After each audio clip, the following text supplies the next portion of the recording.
ይህ የኢትዮጵያ ቴሌቪዥን ነው።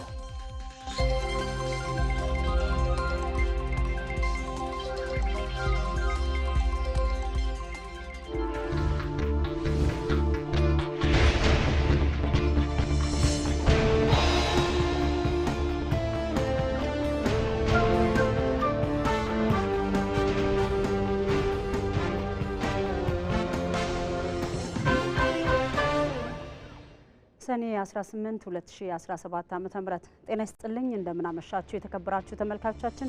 በሶስት ምዕራፍ ወደ እናንተ የሚደርሰው የረቡዕ ምሽት የኢቲቪ 57 ዜናችን ተጀምሯል። አልጋነሽ ተካነኝ አበይት ርዕሶቹን አስቀድማለሁ። የሃላላ ኬላ ኢኮቱሪዝም መዳረሻ ሪዞርት ታሪክን በመጠበቅ ዘመናዊ የግንባታ ጥበብ የታከለበት ግዙፍ የልማት አቅም መሆኑን የሕዝብና የግል መገናኛ ብዙሃን ባለሙያዎች ተናገሩ።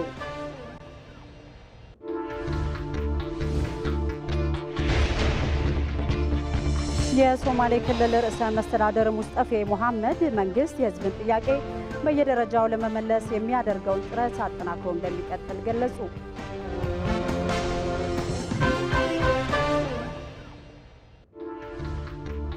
ከውጭ ከ12 ቀናት ከባድ ግጭት በኋላ እስራኤልና ኢራን የተኩስ አቁም እንደሚያደርጉ ገለጹ።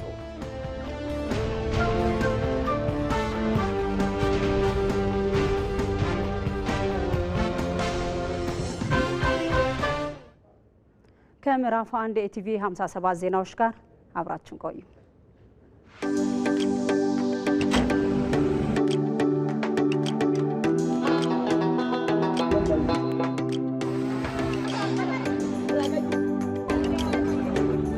እንኳን ደህና መጣችሁ። እንኳን ደህና መጣችሁ። ወለጋ ሲራ ማዕከል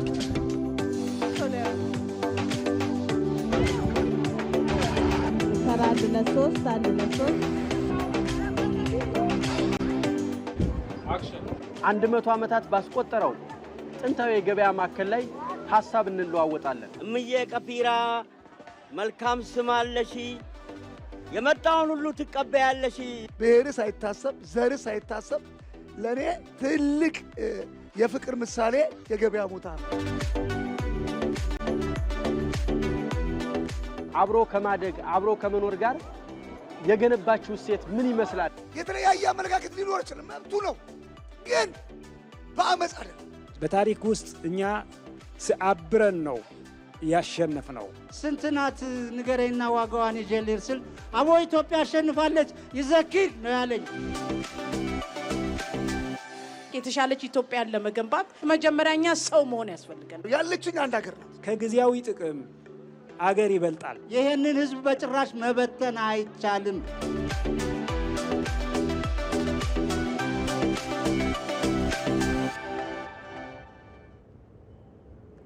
ብሔራዊ ተሃድሶ ኮሚሽን በእስካሁኑ ሂደት 61 ሺህ የቀድሞ ታጣቂዎችን ወደ ማህበረሰቡ እንዲቀላቀሉ ማድረጉን አስታወቀ። ለስራው ማስፈጸሚያም 5.4 ቢሊዮን ብር ወጪ መደረጉ ተገልጿል። ተጨማሪ አለን። ብሔራዊ ተሃድሶ ኮሚሽን ከሚያከናውናቸው ተግባራት አንዱ ታጣቂዎችን ትጥቅ ማስፈታት፣ መልሶ ማቋቋምና ወደ ማህበረሰቡ መቀላቀል ነው። ታጣቂዎችን መልሶ የማቋቋም ስራው ደግሞ የኮሚሽኑን የፌዴራል መንግስት የክልሎችና የባለድርሻ አካላትን የጋራ ትብብር እንደሚጠይቅ ይታወቃል። በሀገር ደረጃ ከ370 ሺህ በላይ የቀድሞ ታጣቂዎች የሚገኙ ሲሆን በትግራይ ክልል በመጀመሪያው ምዕራፍ 75 ሺህ ታጣቂዎችን ወደ ማህበረሰቡ ለመቀላቀል ታቅዶ ስራ መጀመሩ ተገልጿል። ትግራይ ክልል በአሁኑ ሰዓት ወደ 48 ሺህ ደርሰናል። በመሃል ላይ ትግራይ ባቋረጥንበት ጊዜውንም ለመጠቀም በተጨማሪ ደግሞ እንዲያገር ስለሆነ ፕሮጀክቱ የሚሰራው በአማራና በኦሮሚያ ክልሎች በርካታ የታጠቁ ቡድኖች ወደ ሰላም አማራጭ በመምጣታቸው እነሱንም ማካካስ ስላለብን ከ12 ሺህ በላይ በሶስቱም ክልሎች በአፋር በኦሮሚያና በአማራ ተካሂዷል። በድምሩ 61 ሺህ ደርሷል። የትግራይ ብቻ ከ75 ሺው 65% ደርሰናል። 48 ሺህ ስንሰራ ወደ 23 ሺህ 24 ሺህ ይቀረናል።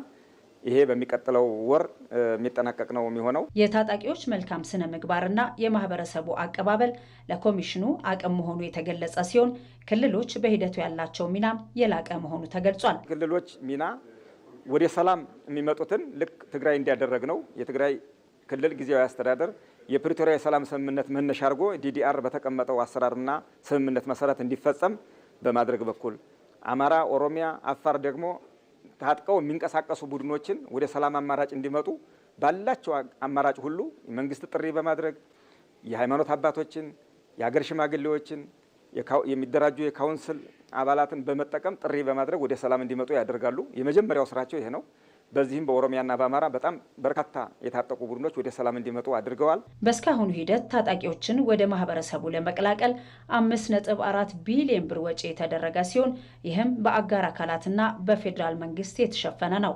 በትግራይ ክልል ታጣቂዎችን ወደ ማህበረሰቡ የመቀላቀል ስራው ጥሩ ደረጃ ላይ እንደሚገኝና ይህም የዘላቂ ሰላም ግንባታን ያግዛል ተብሏል። ሰላም ሊመጣ ከሆነ ከሁሉም ከዲዲአር በተያያዘ መንገድ የሁሉም እንደ ፓኬጅ የሰላም የውል ስምምነቱ መተግበር መቻል አለበት። በሀገር ውስጥ ደግሞ አንድ የመከላከያ አካል ነው መኖር አለበት።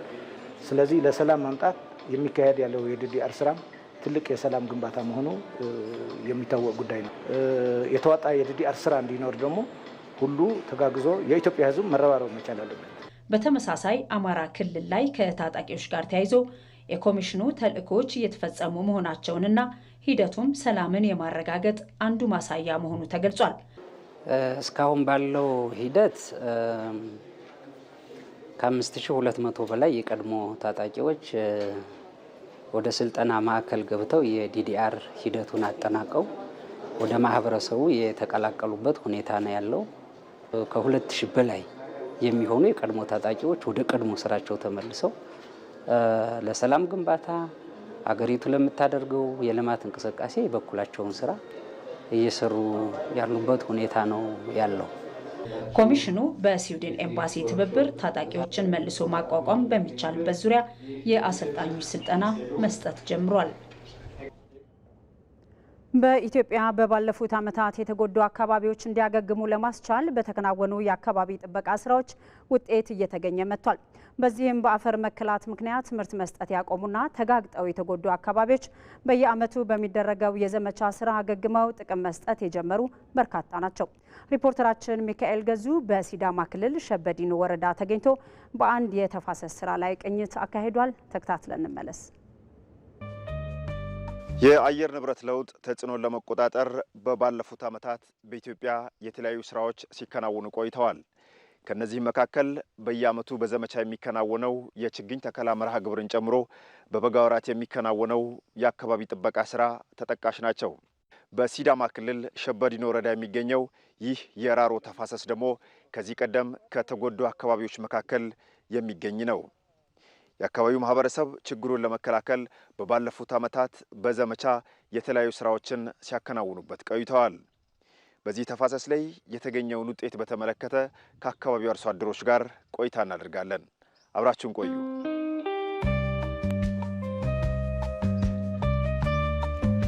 እንዴት ቆያችሁ? ጤና ይስጥልኝ። ሰላም ናችሁ? ራስዎትን ያስተዋውቁኝና ዛሬ ምን እየሰራችሁ እንዳለ ይንገሩን እስኪ።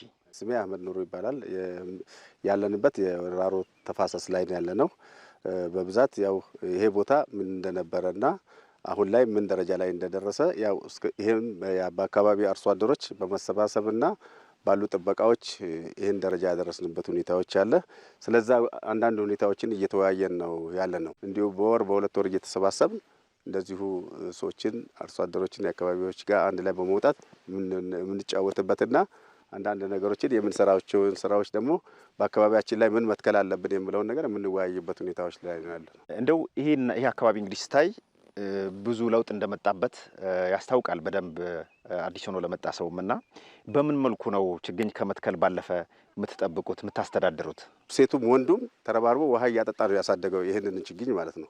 ስለዚህ አንድም የጠፋ ነገር የለም። ለአካባቢው ህብረተሰብ ለሁሉም ኃላፊነት አለው። አሁን ደግሞ በይበልጥም አሁን ደግሞ እንደዚህ ጥላው ቅዝቃዜው የተለያዩ ነገሮች እያስደስተው በመጣ ሰዓት ላይ ደግሞ ሁሉም የራሱን ደግሞ እንትን ኃላፊነት እየተወጣለበት ያለው ሁኔታዎች ነው። የዚህ አካባቢ ቀድሞ ገጽታ ምን ይመስል ነበር? ያው በፊት ሜዳ ነው፣ ከብት ነው እንጂ የምሯሯጥበት ምንም ነገር የለውም። ገላጣ መሬት ነው፣ ሳርም የለውም ለከብት ጥላም የለውም፣ ሜዳ ነገር ነው። ግን ጎርፍ ዝናብ ከዘነበ አጥቦ ወደዛ ስለማደርሰው ያ ደግሞ ንብረት ጎርፉ ያወድምብን ነበረ። አሁን ግን ያው እንትን ስላለ ይሄ ተፋሰሱ ከተጀመረ ወዲህ በጣም ጥሩ ነው። እሺ በጣም አመሰግናለሁ ሰጠሽኝ ሀሳብ። አሁን ደግሞ እርስዎ ትንሽ ሀሳብ ይስጡን እስኪ። አጠቃላይ በሰራችሁት ስራ የተገኘው ለውጥ ውጤት ምን ይመስላል? ቆንጆ ውጤት አለው። አንደኛ በጎርፍ በኩል ጎርፍ የሚባል ነገር ወደዚህ ወርዶ የሚያጥፋብን ነገር ምንም ነገር የለም። ንጹህ አየር በሳሩ በምኑም ቆንጆ ጥቅም እንጠቀምበታለን። ብዙ ለውጥ አለው ከበፊት። ምን አለ? አቮካዶ፣ ቡና፣ እንሰት ብዙ ነገሮች አሉ። እንደ በቆሎ የጓሮ አትክልቶችም እየሰራን መጠቀም እንችላለን። በጣም አመሰግናለሁ ለነበረን ቆይታ ስላስቃኛችሁን። መልካም ተመልካቾቻችን፣ በሲዳማ ክልል ሸበዲኖ ወረዳ በራሮ ተፋሰስ ላይ ተገኝተን ከአካባቢው አርሶ አደሮች ጋር ያደረግነው ቆይታ የእስካሁኑ ይመስል ነበር። የሀላላ ኬላ ኢኮቱሪዝም መዳረሻ ሪዞርት ታሪክን በመጠበቅ ዘመናዊ የግንባታ ጥበብ የታከለበት ግዙፍ የልማት አቅም መሆኑን የሕዝብና የግል መገናኛ ብዙሃን ባለሙያዎች ተናገሩ። ከመላው ኢትዮጵያ የተውጣጡ የሕዝብና የግል መገናኛ ብዙሃን ባለሙያዎች በመንግስት የተከናወኑና በመከናወን ላይ የሚገኙ የቱሪስት መዳረሻዎችን ጎብኝቷል። ዘገባው የባልደረባችን ኤልሻዳይ ወንድማገኝ ነው። ዛማሪል መንግስቱ እንደሚከተለው ያቀርበዋል። ከመላው ኢትዮጵያ የተውጣጡ የህዝብና የግል መገናኛ ብዙሃን ባለሙያዎች በመንግስት የተከናወኑና በመከናወን ላይ የሚገኙ የቱሪስት መዳረሻዎችን ጎብኝተዋል። በጉብኝቱ ላይ የተገኙት የህዝብና የግል መገናኛ ብዙሃን ባለሙያዎች የሀላላ ኬላ ኢኮቱሪዝም መዳረሻ ሪዞርት ታሪክን በመጠበቅ ዘመናዊ የግንባታ ጥበብ የታከለበት ግዙፍ የልማት አቅም መሆኑን ለኢቲቪ ተናግረዋል። ሀገራችን የተወዳዳሪ ሆኑ ዓለም አቀፍ ደረጃ የጠበቁ ሪዞርቶች ያስፈልጓታል። ዘመናዊ ቪላዎች ያስፈልጓታል። ተፈጥሮንና ታሪክን ያዋሃዱ ወይም ያዋደዱ ይሄን የመሰሉ ሪዞርቶችና የቱሪስት መዳረሻ ስፍራዎች ያስፈልጓታል። ስለዚህ ያንን በሚመጥን ልክ በኮይሻ ፕሮጀክት ከተገነቡ የገበታ ለሀገር ፕሮጀክቶች መካከል ሀላላ ኬላን በማየቴ በግሌ በጣም ደስ ብሎኛል። እዚህ ጫካ ውስጥ እንደዚህ አይነት የሆነ የሰዎችን አእምሮ ሊያድስ የሚችል እንደዚሁም የአካባቢ ባህልና እሴት በጠበቀ መንገድ የተሰራ ሪዞርት ነው። ከዚህ ጎን ለጎን ደግሞ በሰው ሰራሽ ሐይቅ የሆነ የግልገል ግቤ 3 ፕሮጀክት አካል የሆነውን ለማየት ሞክረናል። እነዚህን አካባቢዎች አሁን ካለው የበለጠ የቱሪስት መዳረሻ እንዲሆኑና የሚጠበቀውንም ውጤት እንዲያስገኙ የመገናኛ ብዙሃን መዳረሻዎችን በማስተዋወቅ ረገድ ኃላፊነታቸው መወጣት እንዳለባቸው ባለሙያዎቹ ያስረዳሉ። በአህጉራችን እንግዲህ ቀዳሚ የሚባሉ የቱሪስት መዳረሻ አላቸው የሚባሉት ሀገራት ጋር መወዳደር እንደምትችል ያየሁበት ነው። ሀላላ ኬላና ማስተዋወቅና በተለይ በዓለም አቀፍ መገናኛ ብዙሃን በሶሻል ሚዲያ ፕላትፎርሞች ላይ በዲጂታል ሚዲያው ብዙ ስራ መስራት እንዳለብን በራሴ ተመልክቻለሁና በይዘቶቻቸው በተለያዩ ኮንተንቶቻቸው ውስጥ ይህንን ስፍራ ሌሎችም የቱሪስት መዳረሻ ስፍራዎችን ሀገርን ያለችበትን ደረጃና ልክ መግለጥ አለብን ብዬ አምናለሁ። ይሄ ስራ እንግዲህ የሚዲያና የኮሙኒኬሽን አካላቶች ደከመን ሰለችን ሳንል ጉዳዮቻችንን እየገለጽን ለማህበረሰቡ ማድረስ ያስፈልጋል። እነዚህን አየን እንጂ በብዙ ቦታዎች ላይ እኔም በመጣሁባቸው አካባቢዎች ላይ በሁሉም ቦታዎች ላይ የቲሙ አካላቶች የተለያየ ቦታ ዞሮ እየጎበኘ ነው ያለው። ጎርጎራ፣ ኮይሻ፣ የሀላላ ኬላም አንዱ አካል እንደሆነ እንደዚሁም ሌሎች አካባቢዎችም የቲሙ አካል እያየ ነው። ማየት ብቻ አይደለም ከኛ የሚጠበቀው ያየናቸውን ነገሮች የገጽታ ግንባታችንን በሚቀይር መንገድ መስራት ያስፈልገናል። የሀላላ ኬላ ሪዞርት ታሪካዊና ዘመናዊ የግንባታ ጥበብ የተሰናሰሉበት አስደናቂ የዓለም አቀፍ የመስህብ መዳረሻ እንደመሆኑ መጠን ተገቢውን ጥቅም ማግኘት እንዳለበትም ጎብኚዎቹ አንስተዋል። ዋናው ነገር ግን ገንዘብ መስራት ነው። ከዚህ ጀርባ ገንዘብ ካልተሰራ ይሄ ሁሉ ነገር ተሰርቶ ገንዘብ ካልተሰራ ዋጋ የለውም። ለአካባቢውም እንዲሆን አካባቢው ህብረተሰብም ተጠቃሚ እንዲሆን በዚህ ጉዳይ ላይ የበለጠ መስራት ያስፈልጋል ብዬ አምናለሁ። በተለይ እንደ ኢትዮጵያ ቴሌቪዥን አይነት እየቀረጹ ማስተዋወቁም አንድ ጉዳይ ነው ብዬ አምናለሁ። በደቡብ ምዕራብ ኢትዮጵያ ክልል ዳውሮ ዞን በንጉስ ሀላላ ስያሜ የተገነባው ሪዞርትም ታሪካዊ ቦታዎችንና ቅርሶችን በመንከባከብና በመጠበቅ ለቀጣዩ ትውልድ ለማስተላለፍ እድል የፈጠረ መሆኑም ተጠቁሟል። ከኢትዮጵያ ቴሌቪዥን የምዕራፍ 1 ኢቲቪ 57 ዜናዎቻችን እንደቀጠሉ ናቸው። ለዘንድሮ የ12ኛ ክፍል ሀገር አቀፍ ፈተና ተማሪዎች አስፈላጊውን ቅድመ ዝግጅት ማድረጋቸውን ገለጹ። የትምህርት ምዘናና ፈተናዎች አገልግሎትም ከዝግጅት ባለፈ በፈተና ወቅት ለሚያጋጥሙ ችግሮች መፍትሄ ለመስጠት ዝግጁ መሆኑን አስታውቋል። ዛህራ መሐመድ ዝርዝር አላት። የዘንድሮው የ12ኛ ክፍል ሀገር አቀፍ ፈተና ከሰኔ 23 እስከ ሐምሌ 8 ድረስ በሁሉም አካባቢዎች ይሰጣል። ተማሪዎችም በፈተናው ጥሩ ውጤት ለማምጣት አስፈላጊውን ቅድመ ዝግጅት እያደረጉ መሆኑን ገልጸዋል። በዚህ ዓመት የኢንትራንስ ፈተናን ከሚወስዱት የኦንላይን ተፈታኞች መካከል አንዷ ነኝ። ለኢንትራንስ ፈተና አቅሜ በፈቀደው ልክ በደንብ እየተዘጋጀው እገኛለሁ። አምና ከፍተኛ ውጤት ካስመዘገቡ ተማሪዎች የተለያዩ ተሞክሮችን እየወሰድኩኝ እገኛለሁ። እነሱ ከዚህ በላይ ለማምጣት በሚጥሩት ልክ እንዴት አድርገው ቢዘጋጁ እንዴት ከፍተኛ ውጤት ማምጣት እንደቻሉ እንደዚሁም ደግሞ ኤክስ የገባባቸው ፓርት ላይ ምን አይነት ጉድለት ቢኖርባቸው እንደሆነ እጠይቃቸዋለሁ። ከትምህርት ቤት እንደወጣሁኝም እዛው ትምህርት ቤት አካባቢ በሚገኘው በወረዳ 11 ላይብረሪ በደንብ ከጓደኞች ጋር አጠናለሁ፣ ጥያቄ እሰራለሁ፣ በፕሮግራም እንወያያለን ማለት ነው። እንደዚህ ነው የተዘጋጃለሁ። አነባለሁ፣ አጠናለሁኝ፣ ክላስ ዝግጅት አደርጋለሁ። ከኔ ሰው ሰርቆ እንዲያልፍ አልፈልግም። እኔም ደግሞ የሌላውን ሰው አልወስድም። ራስን ችዬም መፈተን ስላለብኝ ዩኒቨርሲቲ ማለት ትምህርት ሚኒስቴር ያመጣው ተመችቶኛል። ዩኒቨርሲቲ ውስጥ መፈተናችን ለኔ ጠቅሞኛል ብዬ አስባለሁ። ተስፋዬ ትምህርት ነው፣ አልፋለሁ፣ ዩኒቨርሲቲ እገባለሁ ብሎ አስቦ ያለ ተማሪ በትክክል ዝግጅት እያደረገ ነው ያለው እስካሁን ድረስ ሳያቆም። በዛሬው የአዲስ ቀን የሀገር ጉዳይ ላይ የትምህርት ምዘናና ፈተናዎች አገልግሎት የስራ ኃላፊ ለፈተናው አስፈላጊው ቅድመ ዝግጅት መደረጉን እንዲሁም በፈተና ወቅት ለሚያጋጥሙ ችግሮች ሁሉ ምላሽ ለመስጠት የሚያስችል ዝግጅት ተደርጓል ብለዋል። ከዘንድሮ 12ኛ ክፍል ፈተና ጋር በተያያዘ በአሁኑ ሰዓት ያው ፈተናዎች ዝግጅታቸው አልቋል።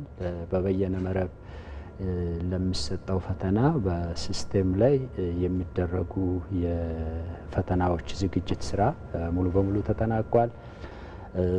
ከተፈታኞች አንጻር ምዳባቸው ተጠናቋል፣ እንዲያውቁ ተደርጓል። ዩኒቨርሲቲዎችም እንደዚሁ ምን ያህል ተማሪ ምን እንዳለ አውቀው በዚህ ሰዓት ዝግጅት እያደረጉ ይገኛሉ ማለት ነው። ሌላዋ በሀገር ጉዳይ ላይ የተገኙት የልጆች ሁለንተናዊ እድገት ባለሙያ ተማሪዎች ከቀለም እውቀት ዝግጅታቸው ባሻገር በስነ ልቦና ደረጃ መዘጋጀት እንዳለባቸው ይመክራሉ። ይህን ፈተና ለመፈተን በፈተናውም ሂደት በዝግጅቱ የሚያስቸግራቸው እንግዲህ ተብሎ በስነ ልቦናው የሚታሰበው ፍርሃት ይኖራል፣ ጭንቀት ይኖራል፣ ስጋት ይኖራል። ማንኛውም ሰው እንደነሱ በመሰለ ወሳኝ ለህይወቱ ወሳኝ በሆነ ምዕራፍ ላይ በሚኖረው ፈተናዎች በሚኖረው ቻሌንጅ ላይ ፍርሃት ወይም ስጋት ተፈጥሯዊ እንደሆነ ምንም ለነሱ ብቻ የሆነ ነገር እንዳልሆነና ፍርሃት ቢሰማቸው የተወሰነ የመጨነቅ የመረበሽ ስጋት ቢሰማቸው ተፈጥሯዊ እንደሆነ አውቀው ያንን ተረድተው ራሳቸውን ማረጋጋት እንዳለባቸው በዚህ በበይነ መረብና በወረቀት ተደግፎ በሚሰጠው ሀገር አቀፍ ፈተና 608,000 ተማሪዎች እንደሚመዘኑም ተገልጿል። ከውጭ የመጣ ኢምፖርተር ቴክኖሎጂን እንዴት አድርገን እናስተዳድር፣ እንዴት አድርገን እንጠቀምበት የሚለውን ማሰብ አስፈላጊ ነው ብዬ አምናለሁ። የጥይት ግንባር ጫካ አለ። የፕሮፓጋንዳ ግንባር ደግሞ ማህበራዊ ሚዲያና ሜንስትሪሚንግ ሚዲያዎች አሉ። መልካም ነገር በጻፍን ጊዜ ስንሰደብ፣ ጦርነት የሚጎስብ ነገር በጻፍን ጊዜ የምንመሰገን ብራቦ ምንባል፣ በዛች ውስን በሆነችዋ ፐርሰንት ውስጥ እንግዲህ ተጠቃሚነታችን በሶሻል ሚዲያ ወይ በዲጂታል ሚዲያ ያለው ለአደጋ እንዳጋለጠን ብዙ ሪፖርቶች ያሳያሉ። ባህል የሀገርን ኖርም የሚያፈርሱ የሶሻል ሚዲያ ኮንቴንቶች ስንመለከት እነዚህ መቆጣጠርና በእነዚህ ህግ አግባቦች መቅጣት የሚቻልበትን ስራ ቢሰራ ከኔጌቲቭ ፓርቱ አልነሳም፣ ፖዚቲቭ ነገር አለው። የዴቨሎፕመንት መንገዳችንን እንዳያበላሽብን ማን ነው ሊቆጣጠር የሚገባው? የምንኖረው እኛ ነን፣ ገፈት ቀማሹ እኛ ነን፣ ተጠቃሚም ከሆነን እኛ ነን። ስለዚህ እኛን የሚመስል ህግ ሊኖረን ይገባል ነው። የማህበራዊ ሚዲያ አጠቃቀም ላይ ትኩረት አድርገን ውይይት እናደርጋለን።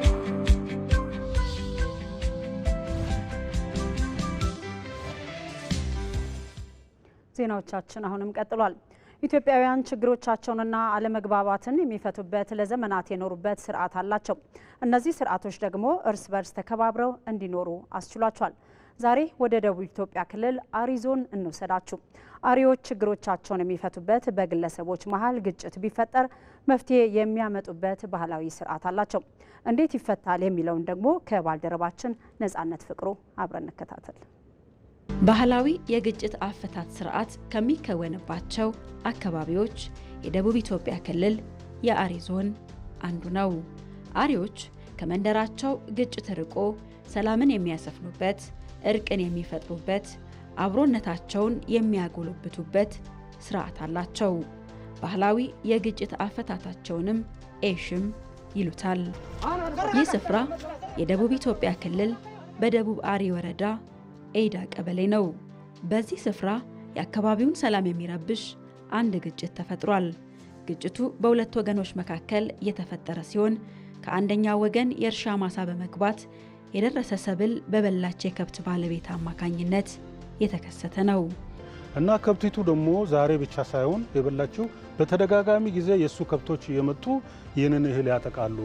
እኔ እህል አርሼ ልጆቼን ማሳደግበት ነው፣ እንደገና ጉልበቴ ያለፈበት ነው እና ሁሌ እንዲህ አይነቱን በደል ያደርስብኛል። እየገቡ እህልን ይበላሉ። በዛብኝ ነው። ግጭቱን ለማስቆምም የአካባቢው ማህበረሰብ ለማገላገል ቢገባም አልተቻለም። እናም ወደ አካባቢው ሽማግሌ ማምራት ግድ ሆኗል። ግጭቱ የተመላለሰ ነገር ስለሆነ ወደ ሌላ ነገር ሊወስዳቸው ይችላል። ይሄኛውም ሰውዬ እህሉ በተደጋጋሚ የተበላበት ስለሆነ በንዴት አንድ ነገር ሊያደርገው ይችላል በሚል በአንድና በሁለት በሰፈር ሽማግሌ በእርቅ ከሚያልቅ ከፍ ወዳለ ደረጃ እንዲሄድ ወደ ከፍተኛ ደረጃ ከአንድ ሽማግሌ ወይም ከሰፈር ሽማግሌዎች ይልቅ በደረጃ ያለ ወደ ጎድሚ ደረጃ ወይም የታወቀ ሀገር ሽማግሌ ጉዳዩን እንዲያይ ነው የወሰደው። ሁለቱ ወገኖች በዚህም ችግሮቻቸውን መፍታት አልቻሉም። ሁለቱም እንደገና ያቀረቡትን አስተያየት ከሰማ በኋላ የግጭቱ ሁኔታ በሱ ደረጃ ብቻ የሚፈታ አይደለም። ይሄ ሁለተኛው ሽማግሌም ከነገሩ ክብደት አካባቢያ ወደ ባቢ ቢወሰድና በባቢ ደጅ በሚደረገው የእርቀ ሰላም መቋጫ ይገኛል ብሎ በማሰቡ ወደዚህ ወደ ባቢ ደረጃ ይዟቸው መጣ። አከማል ባህሪ ማህበረሰብ የእርቅ አደባባይ ይባላል። እርቅ ይፈጸማል፣ የተጣላ ይታረቅበታል። ትልቁ በአሪ ብሔረሰብ ባህል መሰረት በዚች በሾርቃዋ የባለባቱ ባለቤት የሆነችው ተንበርክካ ይህንን እቃ በማቶት ከአስፈጻሚ ወይም ጎድሚ ፊት ታስቀምጣለች። ከጎድሚው ፊት አንስታ ወደ ባለቤቷ ደረጃ የምታመጣው እሷ ናት እና ጎድሚው እቺን ሳክታ የምትባለውን ቅጠል ውሃ ውስጥ ትደረግና ውሃውን ጎድሚው ቀምሶ ለባለባቱ ይሰጣል። ባለባቱ ከቀመሰ በኋላ የጥፋቱ መሪ የሆነው ይቅር መባላቸውን ከልባቸው ከውስጣቸው ጥፋተኛነታቸውን ለባህሉ እምነት ያላቸው መሆኑን የሚያረጋግጡት ይህን ውሃ በመቅመስ ነው። ፉት ፉት ይላል። ከዛ በኋላ ለባላንጣው ወይም ለተጣላው ሰው ይሰጣል። ባላንጣውም ይቀምሳል። ከዛ በኋላ ሁለቱ ሰዎች ዳግም ላይፈላለጉ ይማማላሉ።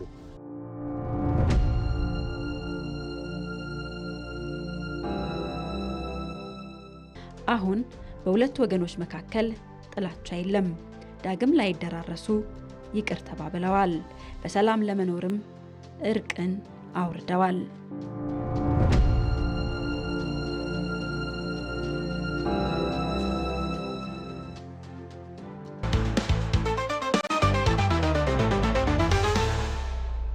የፓርቲዎች ቁጥር መብዛት ለአንድ ሀገር የፖለቲካ ስርዓት ማደግና ለዲሞክራሲ ግንባታ ዋስትና ሊደረግ ይችላል ወይ? እንደ ምስጥ ክንፉን አራግፎ ብዙም ሳይበር ወደ መሬት የሚገባ እንደዚህ ነው። ኢትዮጵያ ውስጥ ፓርቲዎች ቲዮሪንና ሪያሊቲን ቀላቅለዋል።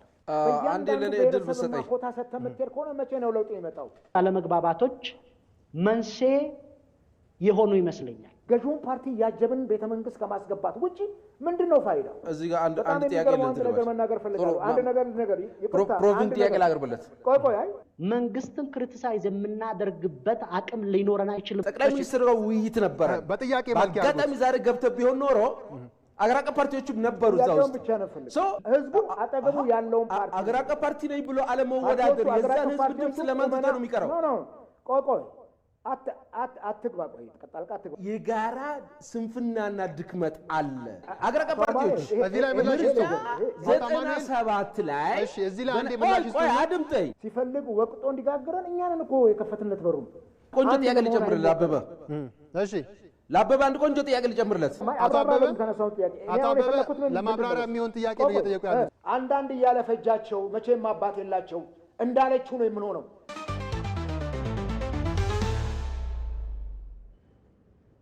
የሶማሌ ክልል ርዕሰ መስተዳደር ሙስጠፌ ሙሐመድ መንግስት የህዝብን ጥያቄ በየደረጃው ለመመለስ የሚያደርገውን ጥረት አጠናክሮ እንደሚቀጥል ገለጹ። ርዕሰ መስተዳድሩ በክልሉ አውበሬ ወረዳ ከ1 ቢሊዮን ብር በላይ በሆነ ወጪ የሚገነቡ የልማት ስራዎችን አስጀምረዋል። ቴዎድሮስ ታደሰ ዝርዝር አለው።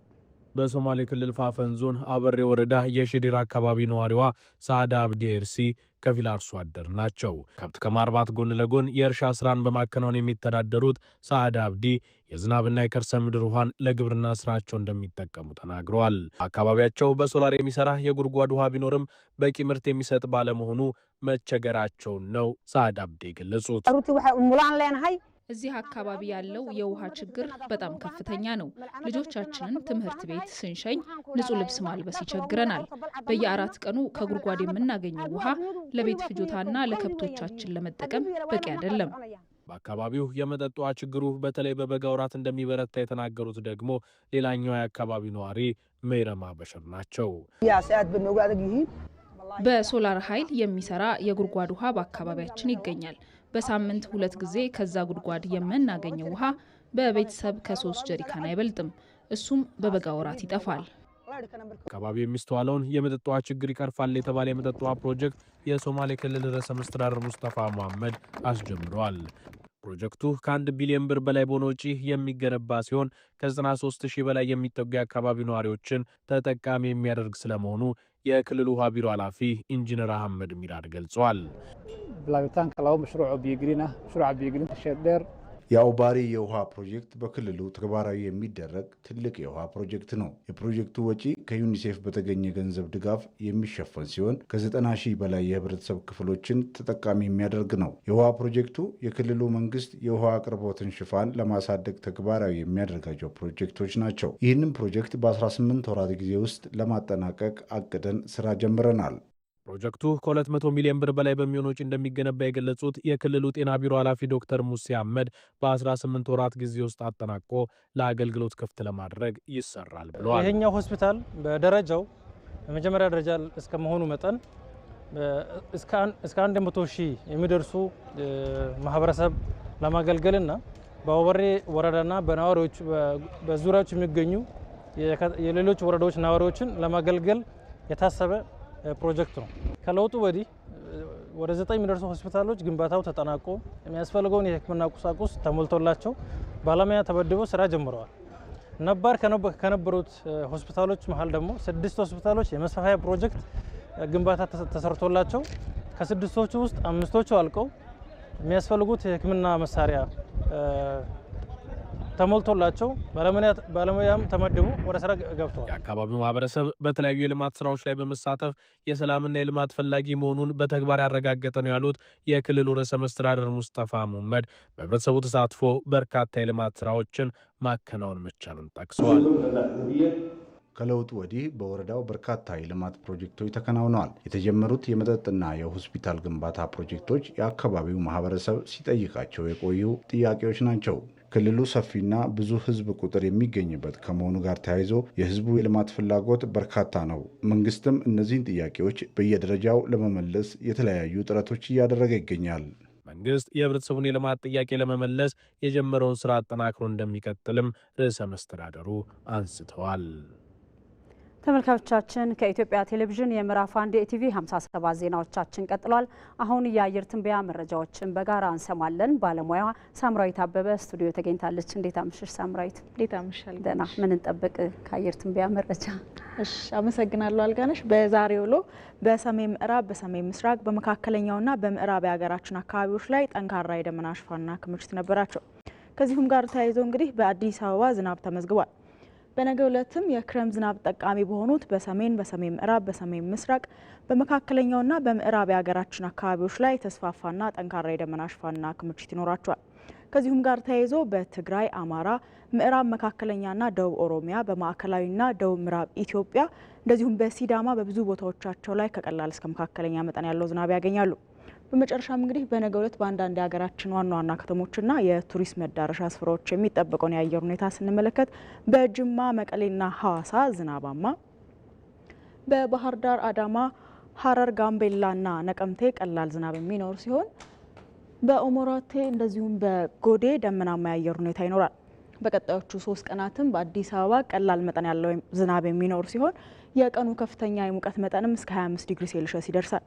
እንግዲህ አልጋለሽ ለበለጠ መረጃ ደግሞ በኢንስቲትዩቱ ድረገጽ በwww.etiomet.gov.et በመጠቀም በርካታ መረጃዎችን ማግኘት ይችላሉ። አመሰግናለሁ ሳምራዊት። መልካም ምሽት። አመሰግናለሁ። ዜናዎቻችን ይቀጥላሉ። የኢትዮጵያ ኢንቨስትመንት ሆልዲንግስ እና የአሜሪካው ዓለም አቀፍ የፋይናንስ ትብብር ኩባንያ በሆቴልና ቱሪዝም ዘርፍ በጋራ ለመስራት የሚያስችለውን የመግባቢያ ስምምነት ተፈራረመ። ስምምነቱም የኢፌዴሪ ፕሬዝዳንት ታዬ አጽቀሥላሴ በተገኙበት በአንጎላ እየተካሄደ ካለው የአፍሪካ አሜሪካ የቢዝነስ ጉባኤ ጎን ለጎን ነው የተካሄደው። ቅድስት ማሞ ዝርዝር አላት። የኢትዮጵያ ኢንቨስትመንት ሆልዲንግስ ዋና ስራ አስፈጻሚ ብሩክ ታዬና የአሜሪካው ዓለም አቀፍ የፋይናንስ ትብብር ኩባንያ ጋሬት ጊሽ የፈረሙት ስምምነት ኩባንያው ከ200 ሚሊዮን ዶላር በላይ በሆነ ካፒታል በኢትዮጵያ የሆቴልና ቱሪዝም ኢንዱስትሪ ለመሰማራት የሚያስችለው መሆኑ ተገልጿል። የኢፌዴሪ ፕሬዝዳንት ታዬ አጽቀሥላሴ ስምምነቱ ኢትዮጵያ የምትፈልገውና ከልማት ፕሮግራሟ ጋር አብሮ የሚሄድ መሆኑን ገልጸዋል። ኢትዮጵያ በቱሪዝም ዘርፍ እያስመዘገበች ያለውን አዎንታዊ ውጤት ለማስቀጠል ተጨማሪ አቅም እንደሚሆንም አንስተዋል።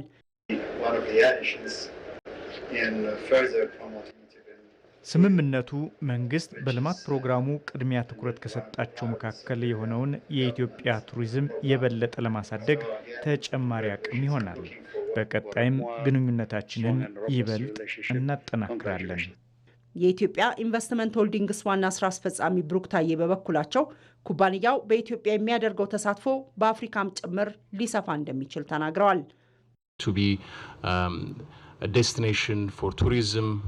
ባለፈው አንድ ዓመት ኢትዮጵያን በቱሪዝም የኮንፈረንስና የሁነት ማዕከል የሚያሳድጉ ብዙ ስራዎች ተሰርተዋል። ይህን ስኬት አጠናክሮ ለማስቀጠል በሆቴልና ቱሪዝም ዘርፍ ተጨማሪ ኢንቨስትመንቶችን ማድረግ ያስፈልጋል።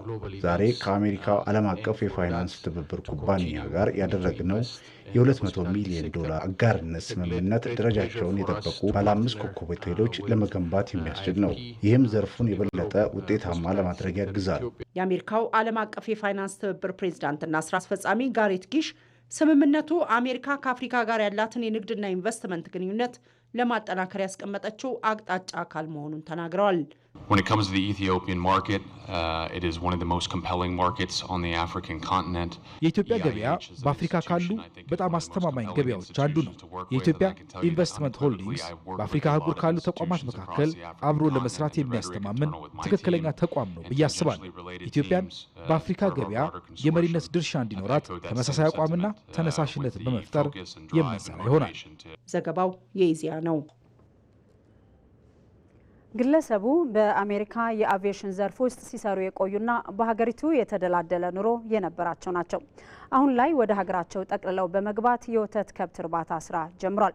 በቅርቡም ምርቱን በዘመናዊ ፋብሪካ በማቀነባበር ጥራቱን የጠበቀ የወተት ተዋጽኦ ለገበያ ለማቅረብ ማቀዳቸውን ይናገራሉ። በስራቸው ዙሪያ ከባልደረባችን አሊ ደደፎ ጋር ያደረጉትን ቆይታ ተከታትለን እንመለስ።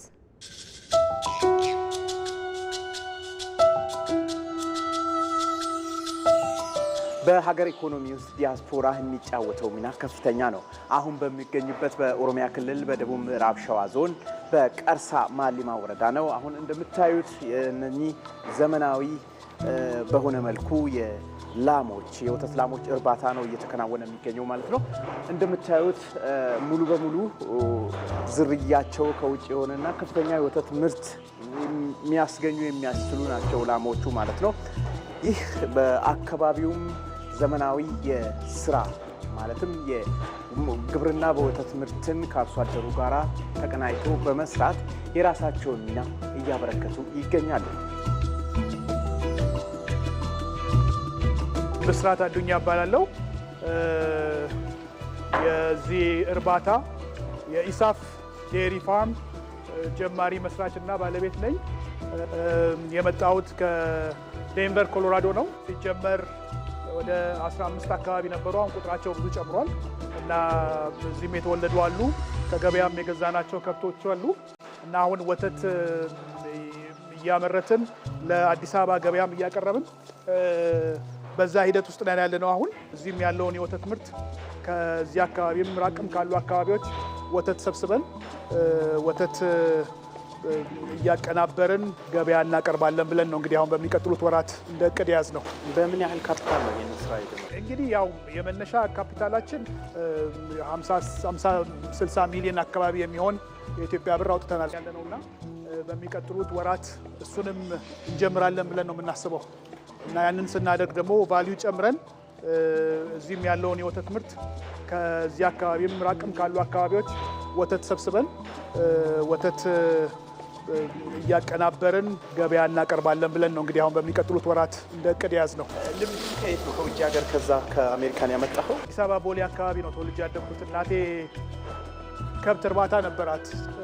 እነሱን እያየሁ ነው ያደግኩት እና ያ ፍላጎት ውስጤ ነበር። አቪዬሽን ባለሙያ ነኝ። ከአውሮፕላን ጋር ነው የኖርኩት። ግን ውስጤ ይሄ ነገር ስለነበረ ወደዚህ መጣሁኝ። ከአካባቢ አርሶ አደሩ ጋር ተቀናጅቶ መስራትስ ምን ይመስላል? አሁን ሰራተኞቻችን በሙሉ እዚህ አካባቢ ያሉ ተወላጆች ናቸው። ወደ 16-17 የሚደርሱ ቋሚዎች አሉ። በጊዜያዊነት ግን እስከ 20 እና 30 የሚሆኑ አሉ። በአጠቃላይ ከ30 በላይ ሰራተኞች የስራ እድል ፈጥሯል ይሄ ግቢ። አሁን ተጨማሪ መሬት ያስፈልገናል ለመኖ ማዘጋጃ እና ሰፊ ቅን ያለን እርባታው ማስፋት እንፈልጋለን።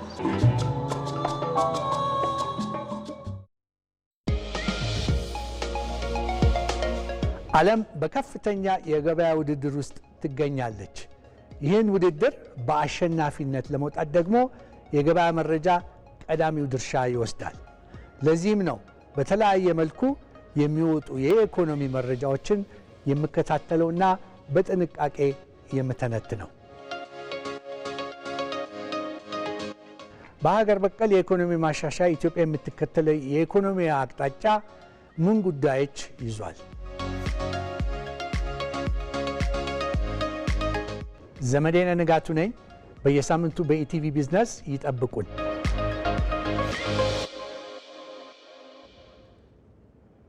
ወደ ውጭ ዜና አልፈናል። ከ12 ቀናት ከባድ ግጭት በኋላ እስራኤልና ኢራን የተኩስ አቁም እንደሚያደርጉ ገልጸዋል።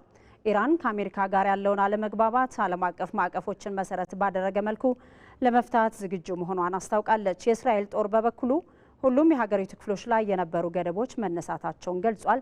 ዛህራ መሐመድ ዝርዝር አላት። ከ12 ቀናት ከባድ ግጭት በኋላ እስራኤልና ኢራን የተኩስ አቁም ማድረጋቸው ለመካከለኛው ምስራቅ ሀገራት መልካም ዜና ሆኗል። የአሜሪካው ፕሬዝዳንት ዶናልድ ትራምፕ ግፊትም ለተኩስ አቁም ስምምነቱ አስተዋጽኦ አድርጓል። ትራምፕ አስቀድመው ባወጁት የእርቅ ስምምነት ወቅት መጀመሪያ ሁለቱንም ወገኖች ነቅፈው ነበር። እርሳቸው ተስማምተዋል ባሉበት ቅጽበትም ሁለቱ ሀገራት ግጭት ላይ ነበሩ። በዚህ ምክንያት ቁጣ በተሞላበት ንግግር ሁለቱንም ሀገራት ጥፋተኛ ያደረጉት ፕሬዝዳንት ትራምፕ በተለይ ለዋሽንግተን የቅርብ አጋር በሆነችው እስራኤል ላይ በደረሰባት ጥቃት መሰረት መረጋጋትን እንድትመርጥም መክረዋል። ፕሬዝደንቱ ቀደም ሲል በእስራኤልና ኢራን መካከል የተኩስ አቁም ስምምነት መደረጉን ካሳወቁ ከሰዓታት በኋላ ሁለቱም ሀገራት ስምምነቱን ጥሰው ጥቃት አድርሰው ነበር። ሁለቱም ስምምነቱን ለመቀበል ሰዓታት ቢፈጅባቸውም በመጨረሻ ግን የተኩስ አቁሙ እውን እንደሚሆን ገልጸዋል። ከስምምነቱ በኋላ እየወጡ ባሉ መረጃዎች ትራምፕ የኢራንን የኒውክሌር ማከማቻዎች ማውደምና እስራኤል የጀመረችውን ግጭት ማቆም ትልቅ ክብር ነው ሲሉ፣ ኢራን በበኩሏ በአሜሪካ ጥቃት የኢራን የኒውክሌር ማከማቻዎች ጥቃት እንዳልደረሰባቸውና የተኩስ አቁሙን ያደረግነው በሕዝባችን ጥያቄና በራሳችን ፈቃድ ነው ብላለች። ይህን መረጃ የሚያጠናክረው የስለላ ድርጅቱ መረጃም አሜሪካ በኢራን ላይ ያደረሰችው ጥቃት በተባለው ልክ አለመሆኑን ማረጋገጡ ትራምፕን እንዳበሳጨ ከዋይት ሀውስ ተገልጿል። ኢራንና እስራኤል ቢያንስ ለአሁኑ ግጭቱ ማብቃቱን የሚጠቁሙ ምልክቶችን አሳይተዋል። የኢራን ኦፊሴላዊ የዜና ወኪል ኢአርኤን ቀደም ብሎ ፔዜሽኪያንን ጠቅሶ እንደዘገበው ከሳውዲ አልጋወራሽ መሐመድ ቢን ሰልማን ጋር በስልክ ባደረጉት ውይይት ኢራን ከአሜሪካ ጋር ያለውን አለመግባባት ዓለም አቀፍ ማዕቀፎችን መሰረት ባደረገ መልኩ ለመፍታት ዝግጁ መሆኗን ገልጻለች። የእስራኤል ጦር በበኩሉ ሁሉም የሀገሪቱ ክፍሎች ላይ የነበሩ ገደቦች ተነስተዋል ብሏል። በተጨማሪም የቤንጎሪዮ አውሮፕላን ማረፊያ እንደገና መከፈቱን የአየር ማረፊያው ኃላፊ ተናግሯል። የኢራንን መሪ ለመግደልና የስርዓት ለውጥ ለማምጣት እቅድ እንደነበረው ሲናገር የነበረው የእስራኤል ጦርም ግጭቱ ግጭቱን ለማቆም ወስኗል። በተለዋዋጭ ሀሳባቸው የሚታወቁት ትራምፕም እንዲሁ የኢራንን የኒውክለር ማከማቻዎች ለማውደምና የስርዓት ለውጥ ለማምጣት እርምጃ እንወስዳለን ቢሉም ማልደው ሀሳባቸውን በመቀየር በኢራን የሚደረግ የመንግስት ለውጥን እንደማይፈልጉ አስታውቀዋል። በኢራን የመንግስት ለውጥ ማድረግ ወደ ትርምስ የሚያመራ አደጋ እንዳለውም ስጋታቸውን ገልጸዋል። ለመረጃው ቢቢሲ፣ አልጀዚራና ሲኤንኤንን ተጠቅመናል። ተመልካቾቻችን ከኢትዮጵያ ቴሌቪዥን የምዕራፍ 1 የኢቲቪ 57 ዜናችን ተጠናቋል። 1 ሰዓት ላይ በምዕራፍ 2 ተመልሰን እንገናኛለን። መልካም ቆይታ ይሁንላችሁ።